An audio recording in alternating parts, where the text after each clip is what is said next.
Lucas 5, 27-39. Jesus e Levi. Depois disso Jesus saiu e viu um cobrador de impostos, chamado Levi, sentado no lugar onde os impostos eram pagos. Jesus lhe disse: venha comigo. Levi se levantou, deixou tudo e seguiu Jesus. Então Levi fez para Jesus uma grande festa na sua casa. Havia ali muitos cobradores de impostos, e outras pessoas estavam sentadas com eles. Os fariseus e os mestres da lei, que eram do partido dos fariseus, ficaram zangados com os discípulos de Jesus e perguntaram: por que vocês comem e bebem com os cobradores de impostos e com outras pessoas de má fama? Jesus respondeu: os que têm saúde não precisam de médico, mas sim os doentes. Eu não vim para chamar os bons, mas para chamar os pecadores, a fim de que se arrependam dos seus pecados. Algumas pessoas disseram a Jesus: os discípulos de João Batista jejuam muitas vezes e fazem orações, e os discípulos dos fariseus fazem o mesmo. Mas os discípulos do Senhor não jejuam. Jesus respondeu: vocês acham que podem obrigar os convidados de uma festa de casamento a jejuarem enquanto o noivo está com eles? Claro que não. Mas chegará o tempo em que o noivo será tirado do meio deles. Então sim eles vão jejuar. Jesus fez também esta comparação: ninguém corta um pedaço de uma roupa nova para remendar uma roupa velha. Se alguém fizer isso, estraga a roupa nova, e o pedaço de pano novo não combina com a roupa velha. Ninguém põe vinho novo em odres velhos. Se alguém fizer isso, os odres rebentam, o vinho se perde, e os odres ficam estragados. Não. Vinho novo deve ser posto em odres novos. E ninguém quer vinho novo depois de beber vinho velho, pois diz: o vinho velho é melhor. Lucas 7, 36-50. Jesus na casa de Simeão, o fariseu. Um fariseu convidou Jesus para jantar. Jesus foi até a casa dele e sentou-se para comer. Naquela cidade morava uma mulher de má fama. Ela soube que Jesus estava jantando na casa do fariseu. Então pegou um frasco feito de alabastro, cheio de perfume, e ficou aos pés de Jesus, por trás. Ela chorava e as suas lágrimas molhavam os pés dele. Então ela os enxugou com os seus próprios cabelos. Ela beijava os pés de Jesus e derramava o perfume neles. Quando o fariseu viu isso, pensou assim: se este homem fosse, de fato, um profeta, saberia quem é esta mulher que está tocando nele e a vida de pecado que ela leva. Jesus então disse ao fariseu: Simão, tenho uma coisa para lhe dizer. Fale, mestre. Respondeu Simão. Jesus disse: 2 homens tinham uma dívida com um homem que costumava emprestar dinheiro. Um deles devia 500 moedas de prata, e o outro, 50, mas nenhum dos dois podia pagar ao homem que havia emprestado. Então ele perdoou a dívida de cada um. Qual deles vai estimá-lo mais? Eu acho que é aquele que foi mais perdoado. Respondeu Simão. Você está certo. Disse Jesus. Então virou-se para a mulher e disse a Simão: você está vendo esta mulher? Quando entrei, você não me ofereceu água para lavar os pés, porém ela os lavou com as suas lágrimas e os enxugou com os seus cabelos. Você não me beijou quando cheguei, ela, porém, não para de beijar os meus pés desde que entrei. Você não pôs azeite perfumado na minha cabeça, porém ela derramou perfume nos meus pés. Eu afirmo a você, então, que o grande amor que ela mostrou prova que os seus muitos pecados já foram perdoados. Mas onde pouco é perdoado, pouco amor é mostrado. Então Jesus disse à mulher: os seus pecados estão perdoados. Os que estavam sentados à mesa começaram a perguntar: que homem é esse que até perdoa pecados? Mas Jesus disse à mulher: a sua fé salvou você. Vá em paz. Lucas 15, 8-10. A moeda perdida. Jesus continuou: se uma mulher que tem 10 moedas de prata perder uma, vai procurá-la, não é? Ela acende uma lamparina, varre a casa e procura com muito cuidado até achá-la. E, quando a encontra, convida as amigas e vizinhas e diz: alegrem-se comigo porque achei a minha moeda perdida. Pois eu digo a vocês que assim também os anjos de Deus se alegrarão por causa de um pecador que se arrepende dos seus pecados. Atos dos Apóstolos, 17. 18, 31. Alguns professores epicureus e alguns estoicos discutiam com ele e perguntavam: o que é que esse ignorante está querendo dizer? Outros comentavam: parece que ele está falando de deuses estrangeiros. Diziam isso porque Paulo estava anunciando Jesus e a ressurreição. Então eles o levaram a uma reunião da Câmara Municipal e disseram: gostaríamos de saber que novo ensinamento é esse que você está trazendo para nós. Pois você diz algumas coisas que nos parecem esquisitas, e nós gostaríamos de saber o que elas querem dizer. É que todos os moradores de Atenas e os estrangeiros que viviam ali gostavam de passar o tempo contando e ouvindo as últimas novidades. Então Paulo ficou de pé diante deles, na reunião da Câmara Municipal, e disse: atenienses, vejo que em todas as coisas vocês são muito religiosos. De fato, quando eu estava andando pela cidade e olhava os lugares onde vocês adoram os seus deuses, encontrei um altar em que está escrito: ao Deus desconhecido. Pois esse Deus que vocês adoram sem conhecer é justamente aquele que eu estou anunciando a vocês. Deus, que fez o mundo e tudo o que nele existe, é o Senhor do céu e da terra e não mora em templos feitos por seres humanos. E também não precisa que façam nada por ele, pois é ele mesmo quem dá a todos vida, respiração e tudo mais. De um só homem ele criou todas as raças humanas para viverem na terra. Antes de criar os povos, Deus marcou para eles os lugares onde iriam morar e quanto tempo ficariam lá. Ele fez isso para que todos pudessem procurá-lo e talvez encontrá-lo, embora ele não esteja longe de cada um de nós. Porque, como alguém disse, nele vivemos, nos movemos e existimos. E alguns dos poetas de vocês disseram: nós também somos filhos dele. Já que somos filhos dele, não devemos pensar que Deus é parecido com o ídolo de ouro, de prata ou de pedra, feito pela arte e habilidade das pessoas. No passado Deus não levou em conta essa ignorância. Mas agora ele manda que todas as pessoas, em todos os lugares, se arrependam dos seus pecados. Pois ele marcou o dia em que vai julgar o mundo com justiça, por meio de um homem que escolheu. E deu prova disso a todos quando ressuscitou esse homem. Lucas 13. 2, 5. Arrepender-se ou morrer. Então Jesus disse: vocês pensam que, se aqueles galileus foram mortos desse jeito, isso quer dizer que eles pecaram mais do que os outros galileus? De modo nenhum. Eu afirmo a vocês que, se não se arrependerem dos seus pecados, todos vocês vão morrer como eles morreram. E lembrem daqueles 18, do bairro de Siloé, que foram mortos quando a torre caiu em cima deles. Vocês pensam que eles eram piores do que os outros que moravam em Jerusalém? De modo nenhum. Eu afirmo a vocês que, se não se arrependerem dos seus pecados, todos vocês vão morrer como eles morreram. Ezequiel 18. 29, 32. E vocês, israelitas, dizem: o que o Senhor faz não está certo. Vocês pensam que o meu modo de fazer as coisas não está certo, não é? Pois é o modo de vocês que não está. Agora, eu, o Senhor Deus, estou dizendo a vocês, israelitas, que vou julgar cada um pelo que tem feito. Arrependam-se de todo o mal que estão praticando e não deixem que os seus pecados os destruam. Abandonem todo o mal que vem fazendo e criem dentro de vocês mesmos um coração novo e uma mente nova. Israelitas, porque vocês querem morrer? Eu não quero que ninguém morra, diz o Senhor Deus. Portanto, parem de pecar e vivam. 1 João 1, 10. A palavra da vida. Estamos escrevendo a vocês a respeito da palavra da vida, que existiu desde a criação do mundo.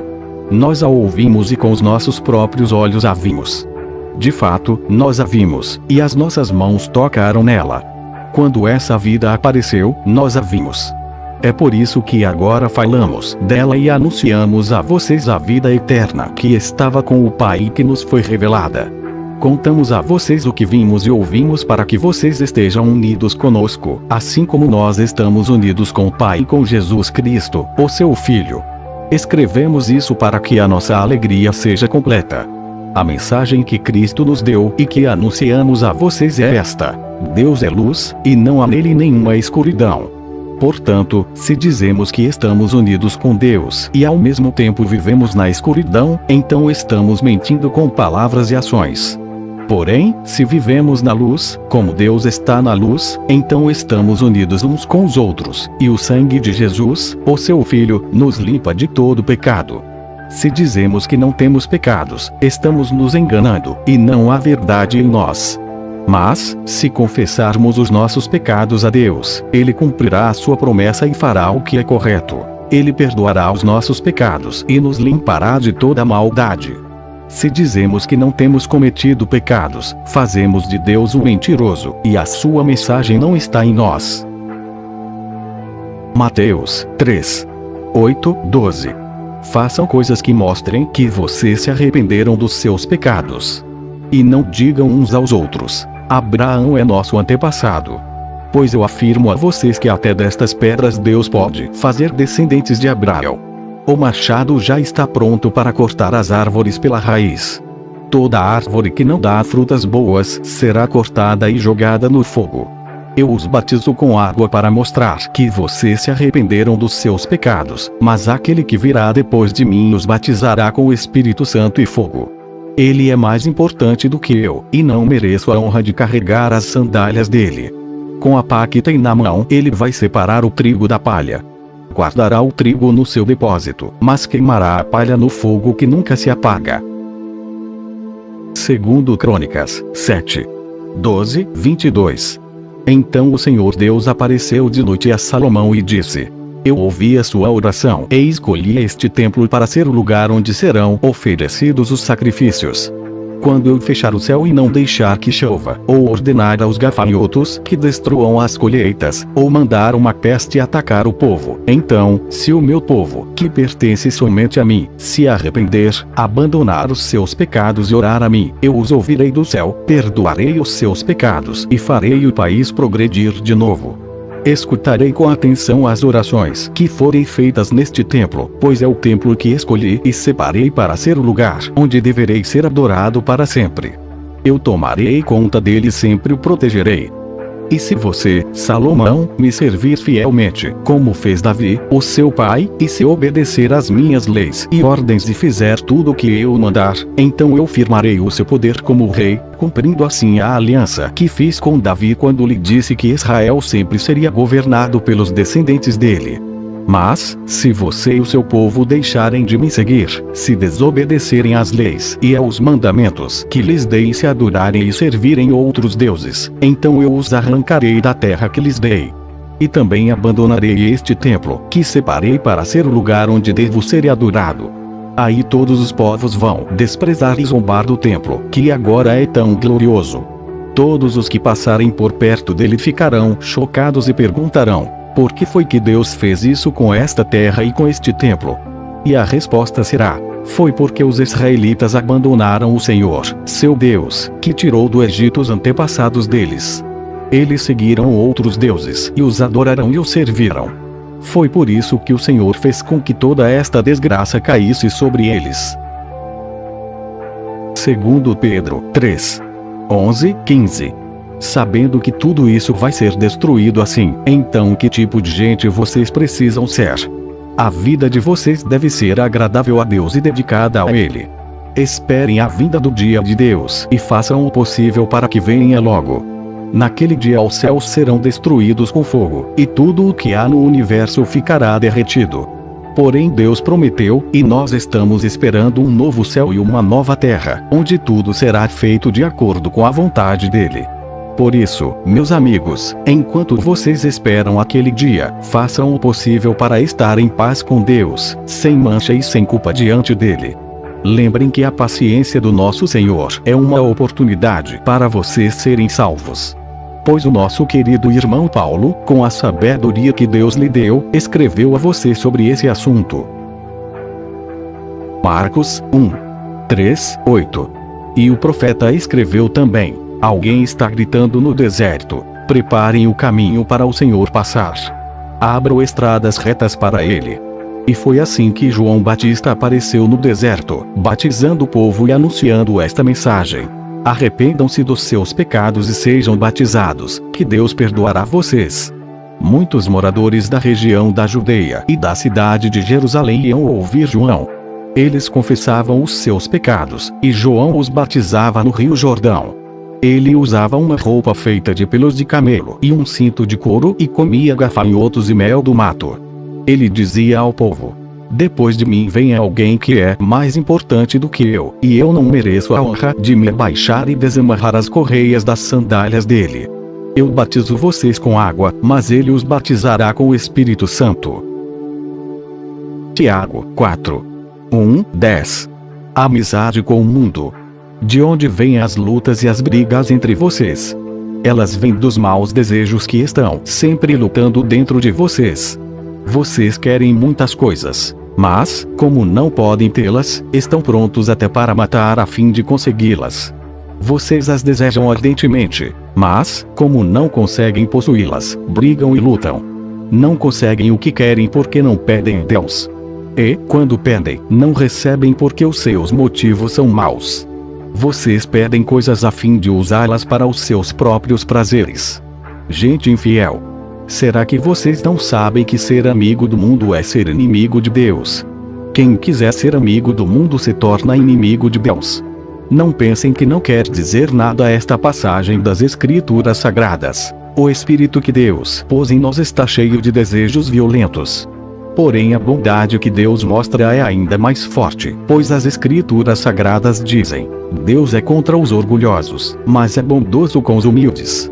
Portanto, obedeçam a Deus e enfrentem o diabo, que ele fugirá de vocês. Cheguem perto de Deus, e ele chegará perto de vocês. Lavem as mãos, pecadores. Limpem o coração, hipócritas. Fiquem tristes, gritem e chorem. Mudem as suas risadas em choro e a sua alegria em tristeza. Humilhem-se diante do Senhor, e ele os colocará numa posição de honra. Atos dos Apóstolos 2:37-42. Quando ouviram isso, todos ficaram muito aflitos e perguntaram a Pedro e aos outros apóstolos: Irmãos, o que devemos fazer? Pedro respondeu: Arrependam-se, e cada um de vocês seja batizado em nome de Jesus Cristo para que os seus pecados sejam perdoados, e vocês receberão de Deus o Espírito Santo. Pois essa promessa é para vocês, para os seus filhos e para todos os que estão longe, isto é, para todos aqueles que o Senhor, nosso Deus, chamar.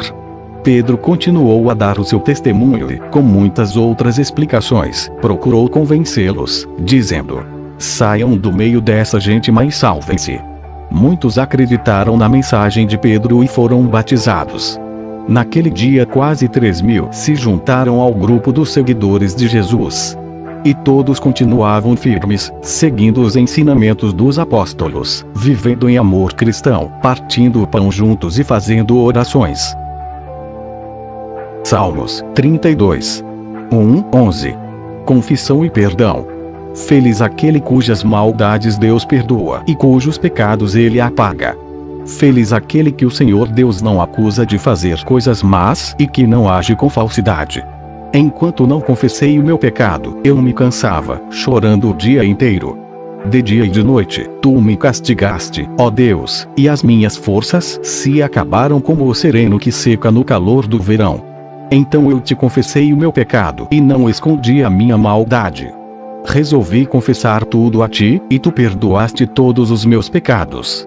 Por isso, nos momentos de angústia, todos os que são fiéis a ti devem orar.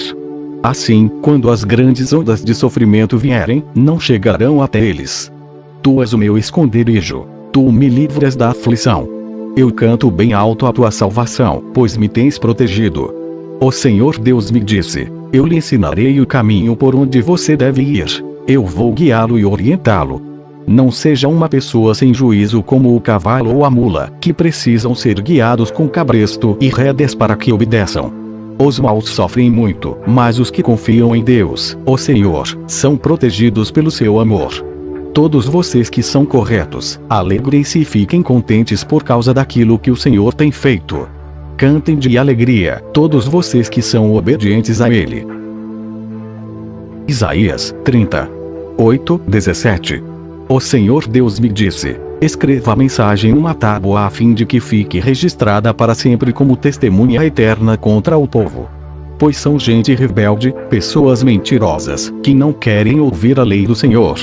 Eles pedem aos videntes que não tenham visões e dizem aos profetas: não nos anunciem a verdade, inventem coisas que nos agradem.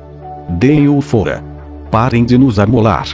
Não nos falem mais a respeito do Santo Deus de Israel. Por isso, o Santo Deus de Israel diz ao seu povo: vocês rejeitam a minha mensagem e põem a sua confiança e a sua fé na violência e na mentira. Portanto, esse pecado vai trazer a ruína para vocês. Ele será como uma brecha que vai se abrindo no muro alto. De repente, o muro desmorona e cai no chão. Vocês serão completamente destruídos, como um vaso de barro que se quebra. Não sobra nenhum caco que sirva para tirar brasas do fogo ou para tirar água do poço. O Senhor, o Santo Deus de Israel, diz ao seu povo: se voltarem para mim e ficarem calmos, vocês serão salvos. Fiquem tranquilos e confiem em mim, e eu lhes darei a vitória. Mas vocês não quiseram fazer o que eu disse. Pelo contrário, disseram assim: não. Nós vamos montar cavalos ligeiros e assim escaparemos do inimigo. Pois fujam, se puderem, mas os cavalos dos inimigos são mais ligeiros do que os céus. 1000 de vocês fugirão de um só inimigo que os atacar, 5 inimigos farão com que todos vocês fujam. Os poucos que restarem parecerão um mastro de bandeira sozinho no alto de um morro. Mateus 11, 21-24. As cidades que não creram. Ai de você, cidade de Corazim! Ai de você, cidade de Betsaída! Porque, se os milagres que foram feitos em vocês tivessem sido feitos nas cidades de Tiro e de Sidom, os seus moradores já teriam abandonado seus pecados há muito tempo. E, para mostrarem que estavam arrependidos, teriam vestido roupa feita de pano grosseiro e teriam jogado cinzas na cabeça. Pois eu afirmo a vocês que, no dia do juízo, Deus terá mais pena de Tiro e de Sidom do que de vocês, Corazim e Betsaída. E você, cidade de Cafarnaum, acha que vai subir até o céu? Pois será jogada no mundo dos mortos. Porque, se os milagres que foram feitos aí tivessem sido feitos na cidade de Sodoma, ela existiria até hoje. Pois eu afirmo a vocês que, no dia do juízo, Deus terá mais pena de Sodoma do que de você, Cafarnaum. Lucas 17, 1-6. O pecado e o perdão. Jesus disse aos seus discípulos: sempre vão acontecer coisas que fazem com que as pessoas caiam em pecado, mas ai do culpado. Seria melhor para essa pessoa que ela fosse jogada no mar com uma grande pedra de moinho amarrada no pescoço, do que fazer com que um destes pequeninos peque. Tenham cuidado. Se o seu irmão pecar, repreenda-o. Se ele se arrepender, perdoe. Se pecar contra você 7 vezes no dia e cada vez vier dizer: me arrependo, então perdoe. Os apóstolos pediram ao Senhor: aumente a nossa fé. E ele respondeu: se a fé que vocês têm fosse do tamanho de uma semente de mostarda, vocês poderiam dizer a esta figueira brava: arranque-se pelas raízes e vá se plantar no mar. E ela obedeceria. Apocalipse 3, 15-22. Eu sei o que vocês têm feito. Sei que não são nem frios nem quentes. Como gostaria que fossem uma coisa ou outra. Mas, porque são apenas mornos, nem frios nem quentes, vou logo vomitá-los da minha boca. Vocês dizem: somos ricos, estamos bem de vida e temos tudo o que precisamos, mas não sabem que são miseráveis, infelizes, pobres, nus e cegos. Portanto, aconselho que comprem de mim ouro puro para que sejam, de fato, ricos. E comprem roupas brancas para se vestir e cobrir a sua nudez vergonhosa. Comprem também colírio para os olhos a fim de que possam ver. Eu corrijo e castigo todos os que amo. Portanto, levem as coisas a sério e se arrependam. Escutem. Eu estou à porta e bato. Se alguém ouvir a minha voz e abrir a porta, eu entrarei na sua casa, e nós jantaremos juntos. Aos que conseguirem vitória, eu darei o direito de se sentarem ao lado do meu trono, assim como eu consegui a vitória e agora estou sentado ao lado do trono do meu Pai. Portanto, se vocês têm ouvidos para ouvir, então ouçam o que o Espírito de Deus diz às igrejas. Amém.